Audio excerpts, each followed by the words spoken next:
Good morning, everyone. I am John O'Loughlin, and welcome to my channel. It's called McDuff, Kennedy's Man to Smash the CIA. And this morning, I am so delighted to welcome back to the channel Harley Schlanger of LaRousePack.com. And Harley has been doing his weekly shows every morning that get published about 8 or 9 a.m. here on the East Coast. And I've started to get addicted to them. So I'm pretty up to speed about what Harley has been talking about this morning. And I look forward to fleshing out some of his ideas with him once I bring him up on the screen. But before I do, I'd better technically check and make sure we've got a good connection here.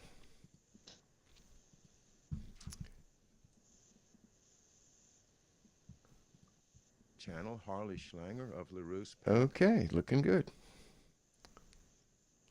So welcome, everyone, and without further messing around, good morning, Harley, and welcome to the show. Good morning to you, John. Nice to be back with you. Great. I'm just going to increase your audio just a little bit. I neglected to really set it well before we started. And anyway, it's great to have you back. And it's been almost a month now since we talked, and so much has happened. I guess the big thing we really need to cover is the election, so we can start there if you like. Your show this morning focused on the need for full disclosure of the Biden and Clinton emails and related materials. Well, the president declassified documents related directly to Russiagate a year ago, and they're still being sat on in the FBI headquarters, the State Department headquarters, and the CIA. And in particular, it's interesting to me, I've written several articles recently about why Gina Haspel would be suppressing documents. And, I don't know if people know this, she was the station chief for the CIA in London from 2014 to 2017. And she was there while she was reporting directly to John Brennan. But equally importantly, she was very close with MI6. And that was the period of time in which Russiagate started. Remember, it was 2014 that Flynn was targeted for the first time. And this was by Sir Richard Dearloffe of MI6 and Stefan Halper, who's one of these strange characters who was owned jointly by the CIA and the MI6. They targeted Flynn in 2014. So Gina Haspel has been in on this thing for a long time, and she's withholding documents, not letting them be released. And so Trump about 10 days ago said, release the documents. I didn't declassify them. He went after Bill Barr, which I thought was interesting. He went after Mike Pompeo for sitting on the Clinton emails. And he's been really quite forceful. He went after Christopher Wray. I mean, obviously, Christopher Wray thinks cleaning up the FBI means to hide the dirty laundry. So with the election coming, there's a real necessity for this material to get out into the public. Now, on top of that, we have these Biden stories coming out. And the most interesting one to me is the Ukraine story. And the reason for that is that it's not just that Hunter is a grifter or that Hunter's on the take. And as we learned, if these documents that Rudy Giuliani has from allegedly from Hunter Biden's computer, if these are true, we know that Hunter the money he was making, some of it he was kicking back to his father. But the real question about the Bidens and Ukraine is Joe Biden's role in the 2014 coup. So I think it's really imperative that all the documents from that period come out. President Trump has said, from what he's seen, you have an Obama-Biden connection. I don't know if we're ever going to get to see Obama in court in Washington, D.C. I don't think you could find a jury that would convict him there. But I think the more that these documents come out, as you well know, John, history needs to be written from the standpoint of truth, not from spin, not from the standpoint of the victors, but what really happened. And if we don't know that, we are weakened in our ability to pursue a good policy. And I don't know if people fully understand the importance of truth in history, but once you get a taste of it, it's unquenchable thirst to find out what really happened. What can we know? You can't read people's minds, especially when they're dead, but you can certainly find out what they were doing, who they were working with, what they were saying. And when it's contemporary history, it's absolutely urgent when the voters go to vote that they know who is Joe Biden, more than the little bit you get from the Democratic bio ads. So that what I've been working on is trying to get these documents released. And tomorrow at 1 o'clock Eastern time, we're going to be having a press availability with Bill Binney and Kirk Wiebe, two whistleblowers, former NSA officials. Wiebe sent out a tweet a couple of days ago, which is quite interesting, in which he said that Trump should ask the DOJ, the Justice Department, to go to the FISA court to get the Biden Ukraine and Biden China documents.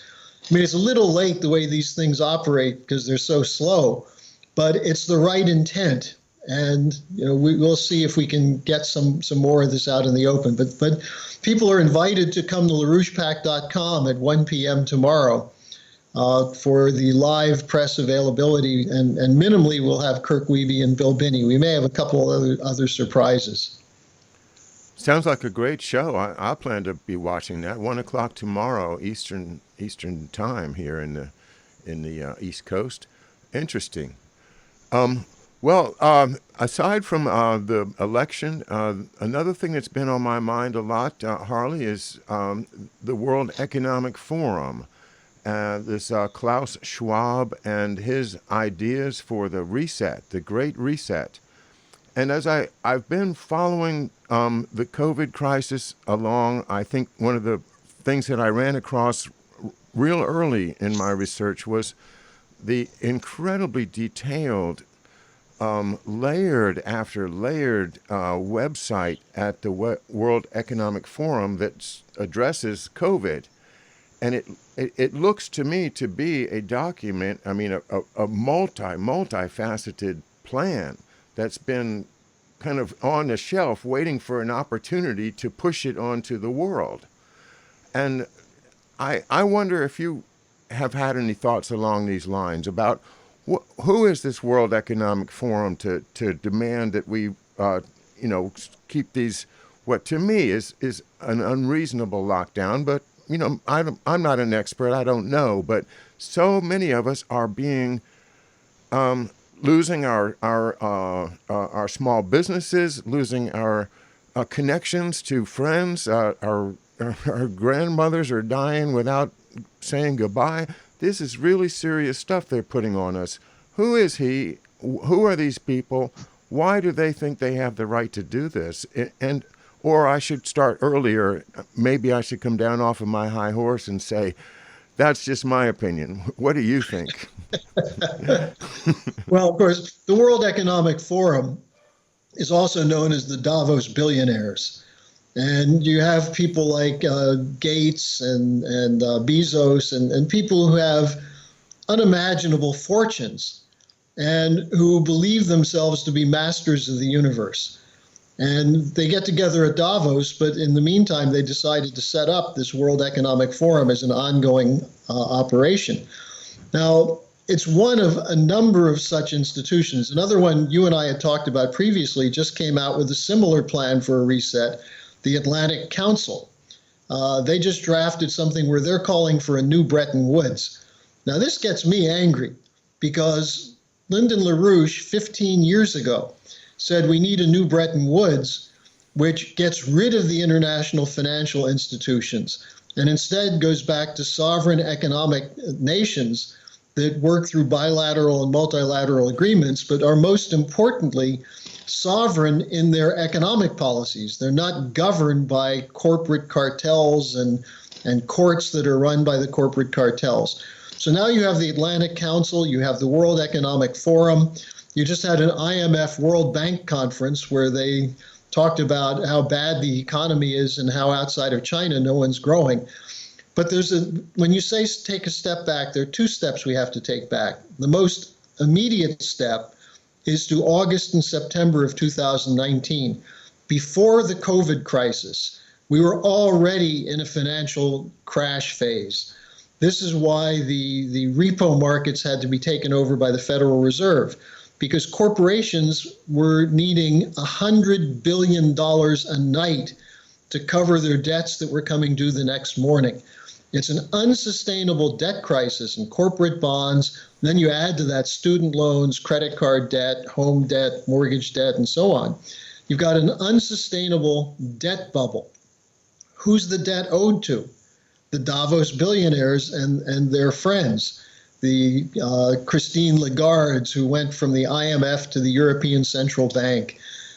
People like Mark Carney went from the Bank of Canada to the Bank of England, and now he's the number 2 person at the United Nations in charge of green finance. What they all have in common is their reset is one that will destroy what's left of the physical economy that sustains a world population of more than 7 billion people. The reason is because they believe there are too many people, and they don't see mass starvation as a problem. Some of them see it as a solution. You know, people like Jeffrey Sachs, who has a long history in financial mismanagement, going back to his role with the Yeltsin government in destroying what was left of the Soviet Union. He's also at the UN working with Carney. Now, what they're calling for is very different from what's needed. What's needed is to restore sovereign nations that take care of their population's needs, not worried about what international banks or the shadow banking system requires, not worrying about what the World Trade Organization or the International Monetary Fund says, but how do you get people to work rebuilding economies? Or in some cases, building economies in the cases of the colonial countries. And, you know, I just, in preparation for our talk today, I just went back to some of John Kennedy's speeches in the late 50s. He was a strong advocate of destroying the colonial system and doing what Franklin Roosevelt talked about during the war, which is not restoring the British Empire after the war, but of allowing sovereign nations to develop as an anti-colonial force. And when Roosevelt died, Churchill swooped in on Truman, along with the whole British intelligence apparatus and the British banking system, to reinforce the colonial system. And so the Bretton Woods was a bad system until it was completely torn down in 1971. So now why are these guys saying we need a new Bretton Woods? They're talking about supranational institutions rather than national institutions. That is, the globalists running a financial system and shutting down fossil fuel production, shutting down nuclear, coal, oil and gas, making the entire world dependent on less energy-intense sources of power, which are not adequate to protect people and to allow economic growth to occur. These are the Davos billionaires. They're the ones who control the World Economic Forum. And they put out a daily report. You can subscribe to it. I stopped reading it recently because it was just so repetitive. But what do they say? We're destroying the world. We have to stop eating so much, stop traveling so much, stop building such big houses. Now, why should they be addressing us with that? They're the ones who have to cut back. No, they're not talking about that. Don't you understand? They're saying, "Hey, you guys, we're destroying the world. Get out of our way. You know, we're busy. We're destroying the world. You know, don't be in our way." Because that's what they're doing. They're just raping everything and reducing everything to its dollar value to the extent we can even measure it in dollars anymore. Their economy is so far above our economy at this point. I mean, the little bit of money that your average American makes is just negligible to these people. You know, they're billionaires. Well, they are, and that's why I think calling them the Davos billionaires, or the intersection of Davos with Silicon Valley, with Hollywood, it represents one machine, including a brainwashing machine, the control of media. Why do you think the media tried to suppress the New York Post story about Hunter Biden's computer, when they said, well, it's not confirmed yet? They've been running unconfirmed stories for the last 4 years on Russiagate. If they ever bothered to confirm them, they would find out they've been lying for 4 years. But that's nothing new. I mean, you go back to the Gulf of Tonkin incident. You go back to Iraqi weapons of mass destruction. Go back to why we invaded Grenada or why we invaded Panama. We thought we caught the greatest kingpin in the world, and when U.S. Marines went into Noriega's house and said, here we are, we found the cocaine, and it turned out to be cornmeal for tortillas. We've been lied to so regularly, and that's a big part of what Davos is about. It's about putting out a narrative and doing it in a way that they seem like they're so wealthy, they don't really care about their personal wealth. They're looking out for the good of everyone, which is a complete fraud. They're looking out for their own power, and they're trying to suppress any threat that says we as nations have to work together against these guys. Now, John, I just wrote a paper a couple days ago, I guess about a week ago, on the regime change in the United States, Russia, and China. And it's interesting because a lot of the people who are supporters of President Trump and are defending him correctly against the regime change against him are blind to the fact that the same people targeting him are the ones trying to go to war with China. And this includes George Soros. It includes the National Endowment for Democracy, upholding the great freedom-loving people of Hong Kong, when you find out that the Hong Kong demonstrators are demanding what? Almost a return to British colonialism. Not surprisingly, because that's where their money and their support is coming from. So, this is why history is so important. If people can't make these connections, they're easily manipulated. And I think that's the lesson we should take from this Russiagate. And even if we can't fully straighten out the story with documents between now and November 3rd, it's incumbent upon us, whatever happens in the election, that the battle for truth continues. And of course, I think if Joe Biden wins, that's not going to happen. I mean, if Trump wins, it still might not happen because you're up against a permanent bureaucracy, which is a permanent bureaucracy. Absolutely. And I think I saw President Trump in his last rally kind of pointing his thumbs at his chest and saying, I'm the only hope you've got. I'm the only hope you've got. And I thought to myself, other people would say that. It would sound like, they're bragging or it's their self-aggrandizement. But I take it literally. I really don't think we have any hope if Biden wins, and we have still slim hope if Trump wins because, right behind him is Mike Pence, and I don't think Mike Pence is going to be a populist, Harley. I think he's very well intertwined with the powers that be behind the scenes, big pharma in particular. So it's either Trump or nothing. I don't know. I mean, if Trump loses, then it'll. What about all those people at the rallies? I mean, you see all these rallies for Trump. I mean, he drives down the street in California, and they line the streets with flags and singing and USA and all this stuff. Biden can't get anybody to come to a rally, and yet the media is so strong that Biden is still reportedly, in the media at least, ahead. Biden could hold his rallies in a telephone booth. The problem is, this is why I'm bringing up this question of understanding history, intelligence warfare, psyops, because if you don't know the history of these things, you may honestly love President Trump and want him to succeed. But if you don't really know what you're up against, you're still leaving him to do the fighting. And I had a friend once who was running for governor of Florida, and he won the election. And afterwards, he turned to all the people who supported him and asked them to come to Tallahassee and govern with him. And they said, oh, no, no, no, that's why we voted for you. You're the one who's supposed to do it. Now, that's not the tradition, the best tradition of the American Republic.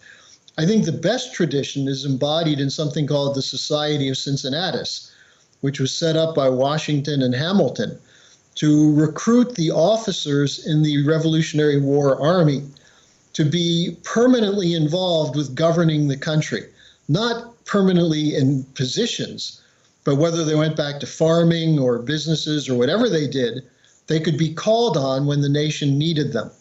And this idea of the Cincinnatus principle, Cincinnatus was a Roman soldier who was brought in as the emperor, and he said, I don't want it as a full-time job. I want to go back to farming. But if you need me, I'm there. The American people have lost that sense of responsibility. They'll show up at a rally and shout till they're hoarse, and they're honest, they mean it. But, will they pick up a phone? Will they talk to their family members? Will they study the issues involved on a deep enough level that they can be completely conversant? And what I found is too many of them have been seduced by this idea that we have a lifestyle that's for relaxation, for pleasure. And, I care about the country, but I also care about my pleasure. And that's the seduction that causes people to allow the media to lie and lie and lie, and yet people still watch, or they turn it off and they don't educate themselves. So what you're doing, a handful of people I know who have various programs, some of which are being shut down now on YouTube. A friend of mine, Sean from the SGT Report, just had his channel shut down again. Dave from X22. These are people who are honest patriots. Maybe sometimes they put on a little bit wild programming, but they're trying to do it for the right reason. And they're the ones who ran afoul of the censors, and they're shut down now. So it's becoming increasingly hard to reach the people. But that's why you need all kinds of informal networks, and you have to be creative. Benjamin Franklin didn't have the internet. He didn't have cell phones. He didn't have telephones. He didn't even have Morse code.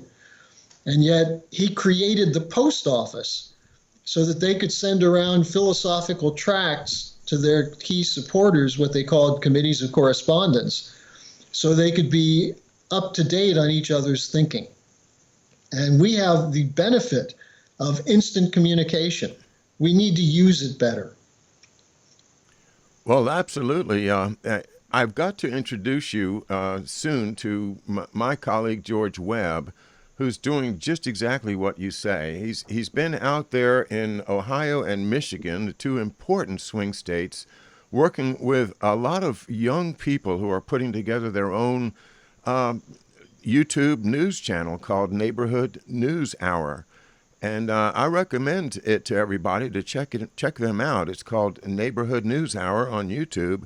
And George has been out there because he has a lot of technical expertise in the computer thing that I don't have. But anyway, he's been helping them, and they have really jumped in big time. They've got a large space. They've got a number of large TV monitors and whiteboards and everything, and they're jumping into it. So what you're asking for is happening, and I'm very happy to report that these people are very serious about it, and they're putting out 3 or 4 shows a day already.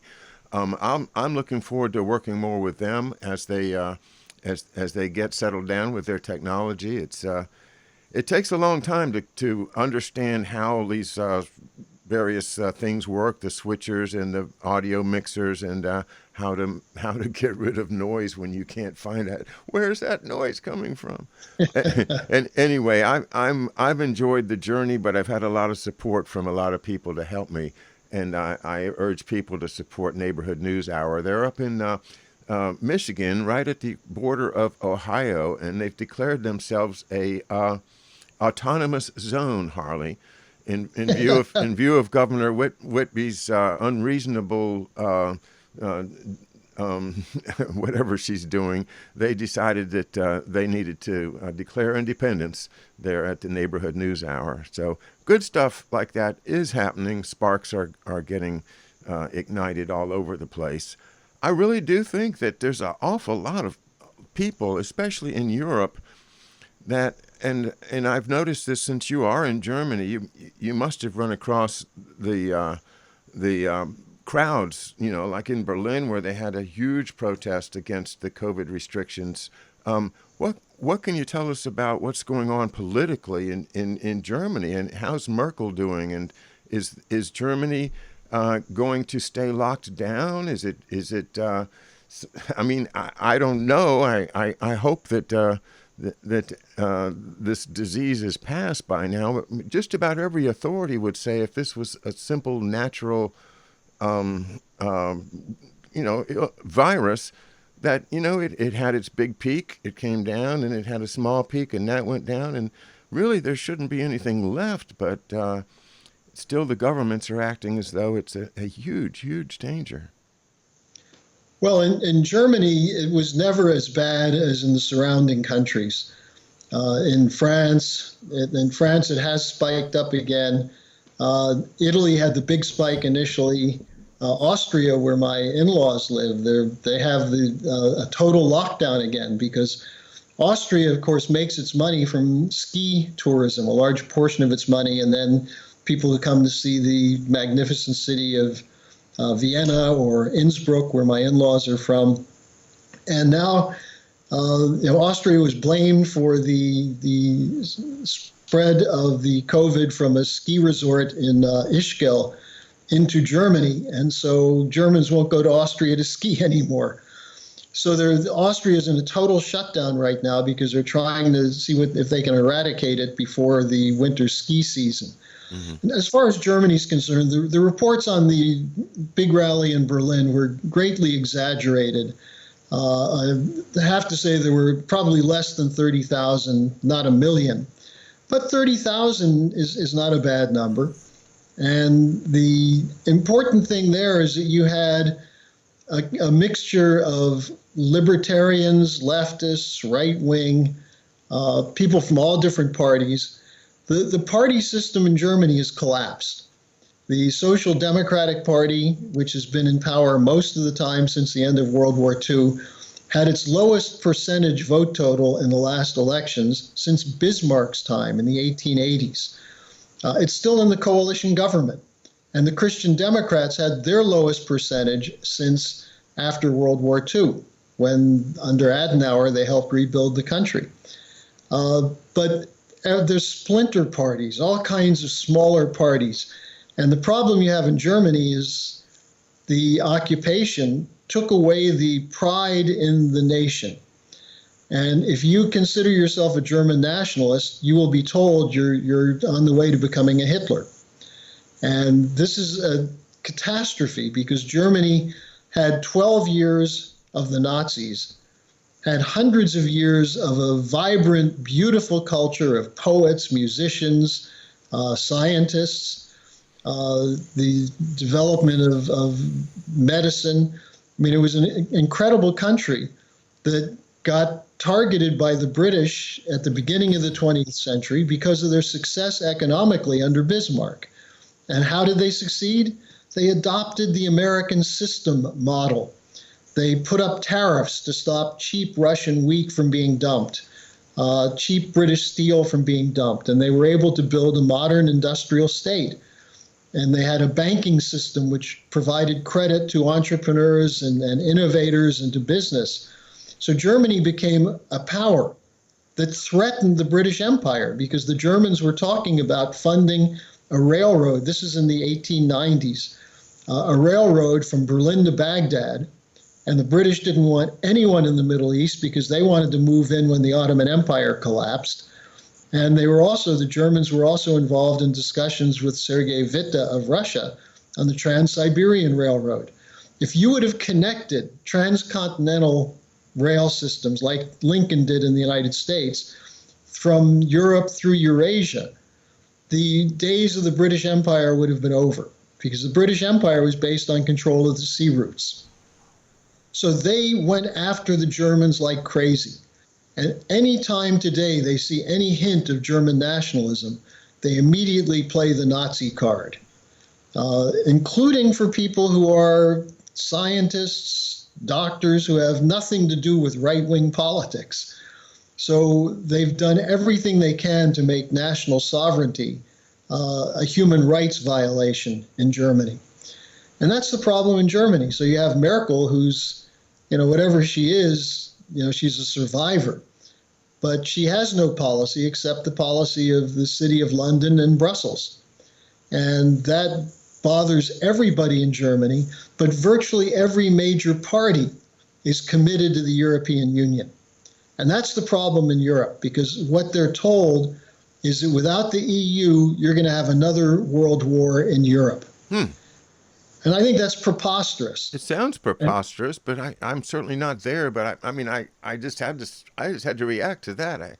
Another world war in Europe because Germany and France are going to duke it out again? Is that the idea? Well, yeah, exactly. Because here's the point. What happened after the war? De Gaulle and Adenauer came up with an idea of a common Europe based on the nation state, not dissolving the nation state as the EU proposed. De Gaulle talked about a Europe from the Atlantic to the Urals, which would include Eastern Europe, in which you would have trade, you would have cultural exchange. And it worked very well. But it went against the policy of the globalists, who didn't want to see Germany to develop.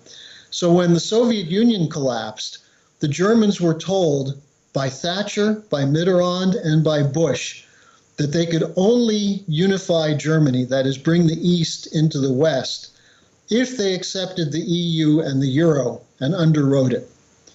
And so Helmut Kohl didn't have the power to resist that.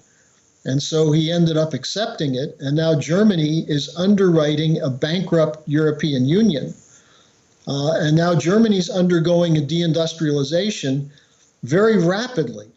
The attacks on the auto sector, on the energy sector, on science, on education.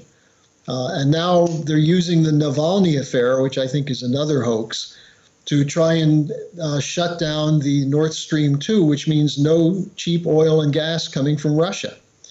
Not only that, but breaking the possibility of Germany working with Russia. So, they have so many landmines as a result of the geopolitics of the 20th century, and they can't navigate it. Every once in a while, Macron says something sensible, and then he goes back into the EU guys, and they say, no, we can't do that. So Greece has been destroyed. Italy is being, Italy is a modern industrial nation, but its industry is being destroyed. France is losing much of its advanced technology. And France is turning into a polyglot nation, which, I don't know if you saw this, but an 18-year-old beheaded his teacher because the teacher talked about freedom of speech and showed the cartoons from Charlie Hebdo of the Prophet Muhammad. The next day, this kid came in and cut his head off. So, the seeds of this were planted after World War II in Germany by the British, who used the Frankfurt School, Adorno, Horkheimer, and others, and Hannah Arendt, to develop the idea of totalitarianism, not meaning Hitler, but meaning a striving for industrial development, a striving for knowledge, a love of nation. That's totalitarianism. And that's what we're told about Trump now. He's an authoritarian because he wants a strong, sovereign United States. So this is the brainwashing that comes from the City of London, from Harvard, MIT, Council on Foreign Relations, University of Chicago. It's the left and the right, the Democrats and the Republicans, liberals and conservatives. They're all war hawks and neoliberals now. And that's the problem we face in the world. Where's the alternative coming from? And when LaRouche started winning elections, we started winning some elections in the mid-'80s. Shortly after Ronald Reagan brought LaRouche in secretly, but brought LaRouche in to negotiate with the Soviets. And when it became clear that we were becoming a potential force in the Democratic Party, Robert Mueller and a whole team were deployed, including William Weld, to shut down the LaRouche movement, I think 15 of our members were thrown in prison with terms from 15 to 98 years for raising money for a political campaign. They claimed we were stealing from our supporters, which, we're smart enough to know that if you have supporters, you don't rob them. But this was the charge against him. And then Lyndon eventually went to prison for conspiracy to defraud the Internal Revenue Service, a one-man conspiracy. A one-man conspiracy. Wow. Yeah. This question of supporting scientific and technological progress on behalf of developing a nation has been equated with the Nazis. And in Germany, because of the experience with World War II and then the post-war re-education campaigns, if you stand up in a pub and start singing the German national anthem, people duck for cover. And the German national anthem is a beautiful song that was music from Joseph Haydn. Yes, I know it well. It's a beautiful song indeed. And it's there's so much in what you said that I would like to follow up on, but I'm going to press forward and ask you to update us on what's going on in Belarus and also in the Nagorno-Karabakh. And you last time we talked, you were mentioning that those as British efforts or NATO efforts to stir up something in order to continue their arms business and take over of everything else. Well, mostly they're regime change against Putin, and they're breaking up the Belt and Road Initiative. The scenario that comes from the Atlantic Council and the Davos crowd and others is that Putin is a reconstructed imperialist who wants to reestablish the Soviet Union and bring all of the former Soviet republics back in, move in and conquer the Baltic states, Latvia, Lithuania, and Estonia, suppress Ukraine, and on and on and on. So what's their strategy? Color revolutions. We saw it in Ukraine. Now, the reality is they say, well, we're for democracy in Ukraine, and the Ukrainians are suffering from the authoritarian regime. Now, Yanukovych was not the greatest leader in the world. But Ukraine actually had fought back from the period of collapse from 1989 to have one of the stronger economies per capita in Europe. After the revolution of February 2014, Ukraine has gone backwards. They're now the lowest per capita income in all of Europe.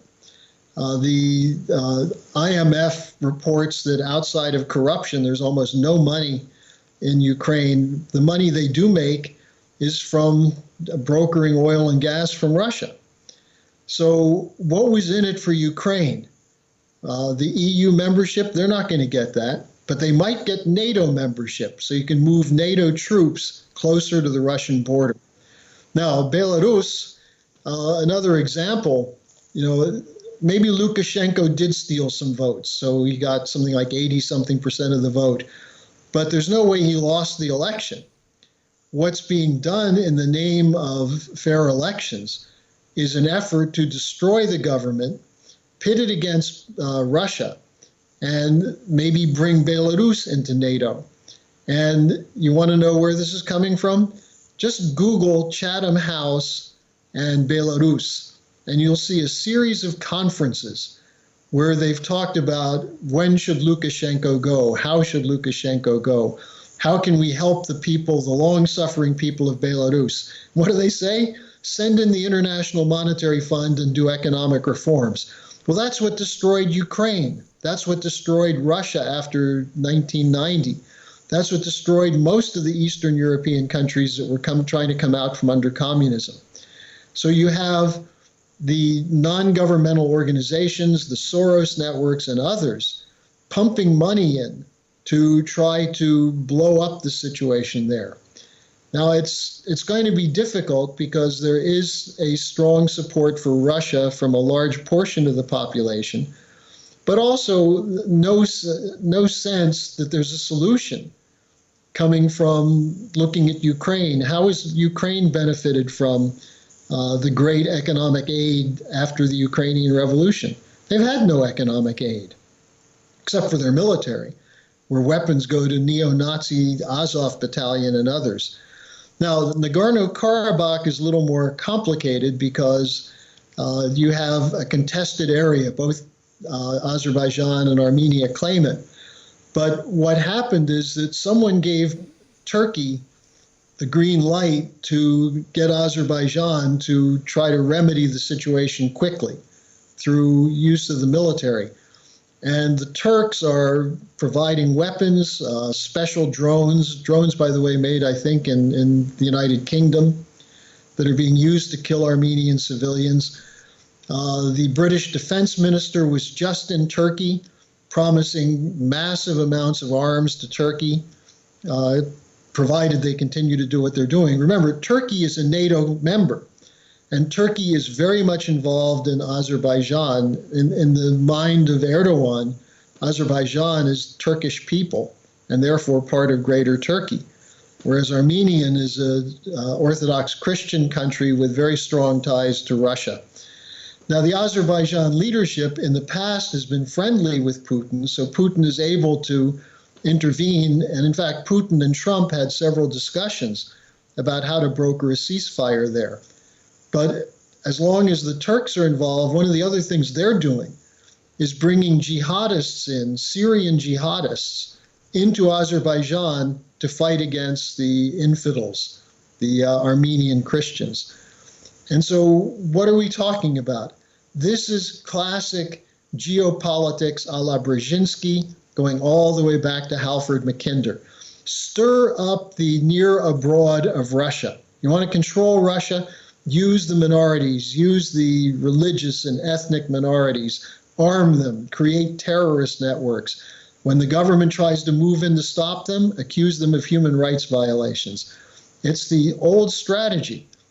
And so far, Putin has been fairly effective in keeping it under wraps.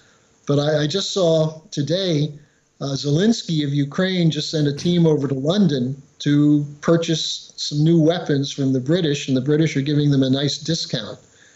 So you look in this area, and what you see is the modern version of what was called in the 19th century the Great Game, the British Empire versus the Russian Empire.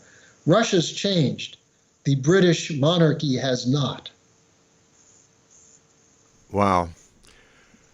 And that's the tragedy of it. And you know, I'll go back to history just for a second, for a moment, because I had an interesting discussion with a very nice person yesterday over the question of the Civil War. And one of the themes that I've seen recently is that the South was forced to secede because of the tariffs, that the South was burdened by these tariffs that they were having to pay because they are the exporters, and that the Northerners are benefiting by the protective tariff, that they are not going to have to pay a tariff because they are benefiting from the fact that they are industrializing, so that the North was basically getting subsidized by this tariff system that the South was objecting to.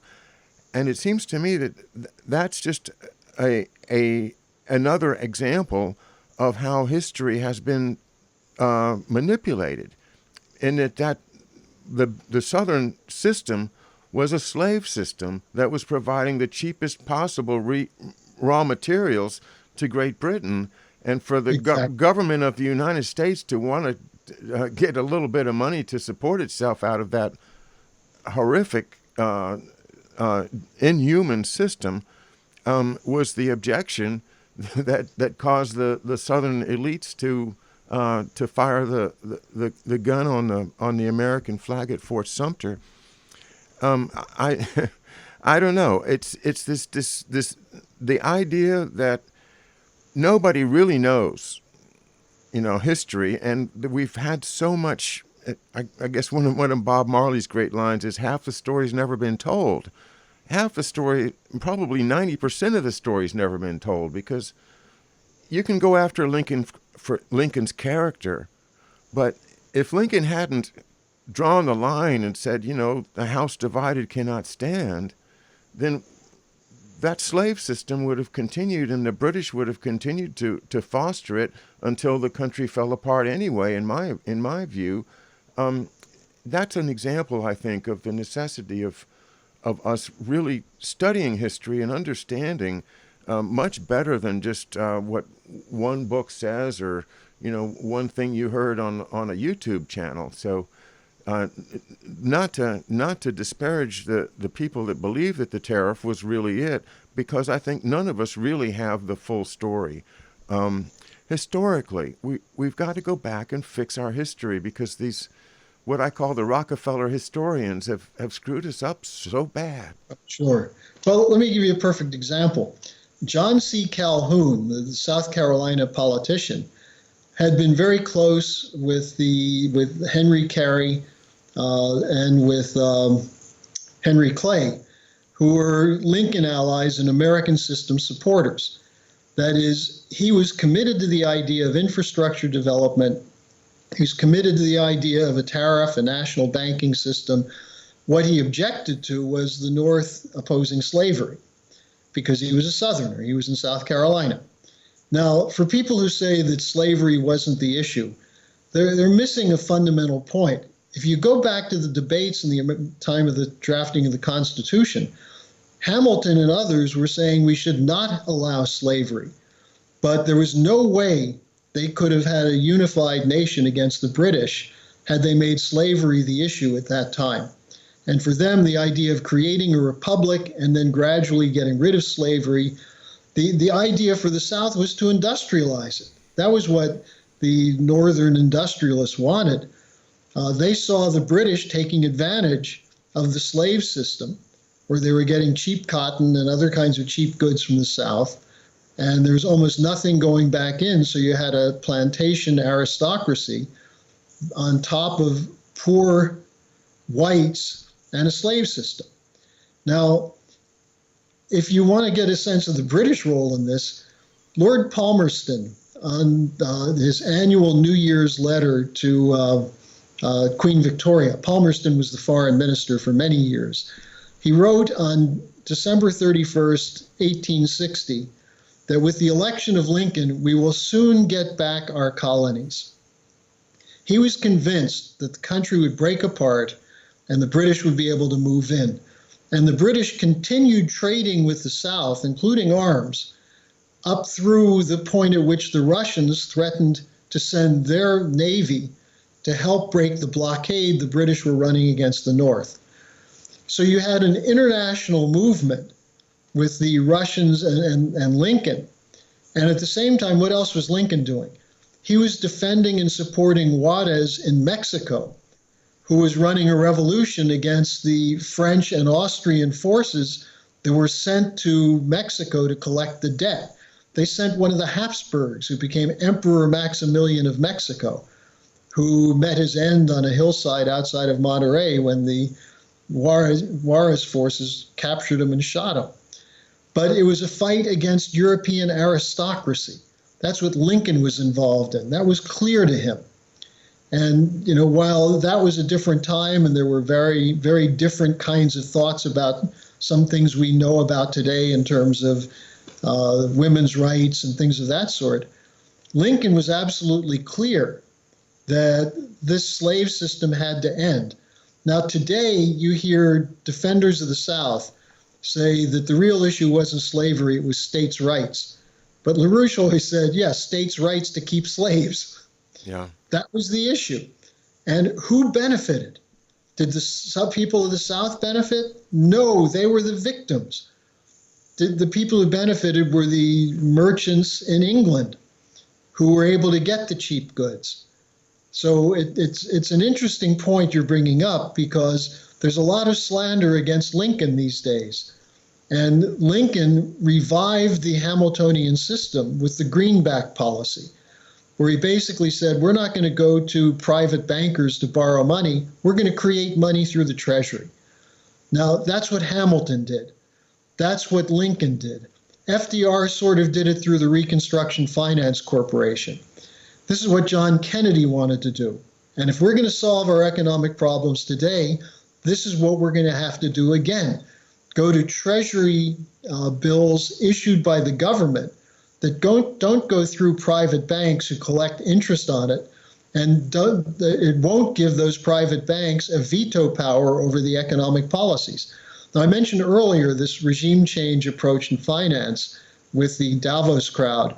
One of the things they're saying is it's not enough for the central banks, which are private, to control credit policy. They must also control spending policy. And this was discussed a little over a year ago in the Jackson Hole, Wyoming conference, which was a follow-up to that year's Davos conference, where they talked about two things: ending funding of any carbon-based industry, which basically means manufacturing, and go to a total green economy, green carbon taxes, and so on, green financial bubble. And secondly, ending the role of government in determining spending, putting it in the hands of technical experts working with the private banks. Now, if that happens, why elect a legislature? Why elect a Congress? This is what a dictatorship really is. And the people who say having the American system is a dictatorship are the ones who are promoting this global bankers' dictatorship. And I've written some things on this, and we've published a lot on this at EIR and LaRouche Pub. And if your listeners want to get some of these articles, they can just send, as they have been, send me a note and let me know what you're interested in to my private email, harleysch@gmail.com. And I'll send you a link to my blog page, which is free. And also I can direct you towards some articles on what is the American system. You know, you mentioned history. How many people have ever read the Federalist Papers? How many have read Hamilton, a very short 3 or 4 reports he wrote to when he was Treasury Secretary, which set the basis for the Americans to get out of the Revolutionary War debt and to start building the infrastructure and the manufacturing through a national bank with a Hamiltonian credit system. No one knows that anymore. They say Hamilton modeled it on the Bank of England. Well, that's a bunch of poppycock. Hamilton was George Washington's military adjutant. He worked directly under George Washington, and he was not soft on the British. He was very much against the Adam Smith free market policy, which many people who say they're patriots are defending today. Indeed. Wow. Well, we've expired our hour together this morning very, very quickly and very enjoyably for me and also profitably, I think, for everybody that's tuned in. Talking about Treasury, and I would say that the LaRouche organization generally is a great treasury of knowledge and the things that you've written that are accessible, we can go to. To support your efforts there at LaRouche PAC, how do you all receive your support? Is there a website or somewhere where you can go to if we want to help you out a little bit? Sure, you go to LaRouchePAC.com and there's a donation page. You can go to that, and you can go to the website for free and look at anything you want. But we do survive on donations. We don't have corporate money. We're not an NGO. We don't get government money. We exist on a shoestring. And so people can go to LaRouchePAC.com and make a contribution. And every small contribution helps. Or if people want to do it through my blog page, you can do it that way. I don't get any of it, but it's toward this whole effort of education, research, and outreach. So again, I'll just give out my email address one more time quickly. It's HarleySCH, that's HarleySCH @gmail.com. And I do it through my private email because I really do enjoy the back and forth dialogue that you get that goes outside of an internet site or a web page. So if people want to contact me, please do so. Okay, Harley Schlanger, what a wonderful discussion this morning. And thanks again. Thanks to everybody at LaRouche, and thanks to everyone who's participated in the chat. Look forward to talking to you again soon. I'll be reading tonight from Doug Valentine's great book, The Strength of the Wolf, and we'll learn more about how the Federal Bureau of Narcotics was facilitating the heroin trade in World War II. Crazy stuff. Thanks, everybody.